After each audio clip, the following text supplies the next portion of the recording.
Yes. Gandang araw, mga kasama. Ako yung bagong lipat dyan sa may kanto. Maaari ba akong sumali sa pagbubukas nyo ng bote at pagbuhos ng beer sa bibig? Dito sa inuman. Oo. Sige, pumuna kayo. Salamat. Salamat. Saan ba nakatira? Bali, pagpasok mo dito sa may dulo, nandun ako sa may kabila ng kanan.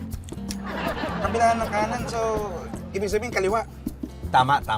Kasama ko sa bahay yung anak ng kapatid ng nanay ko. Anak ng kapatid ng... Pinsan mo? Tama. Anong pangalan mo? Yung pangalan ko, pag nilagyan mo ng O sa dulo, magiging Arturo. So Arthur, yun ang pangalan mo. Tama. Kaya, bakit parang ganyan ka magkwento? Parang hindi siya simplihan mo? Inaano mo pa kinukumplika mo pa Yan, yung yung pangalan mo, lagyan ng O.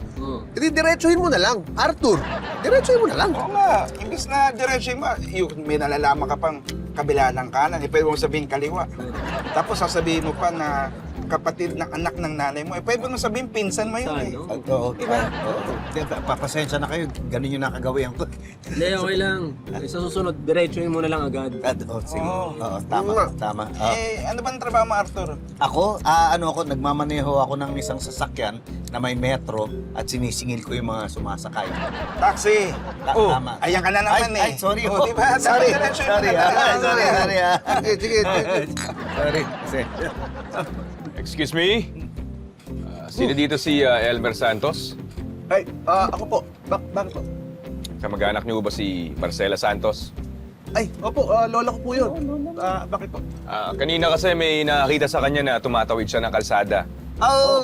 naalala ko. Oo, nagdadrive ako noon nakita ko matandang babae, maputi ang buhok. Tapos pustiso yung ngipin, mabagal maglakad. Tapos, diretsuhin mo na. Dinerecho ko nga. Nabundol ko patay. Ha?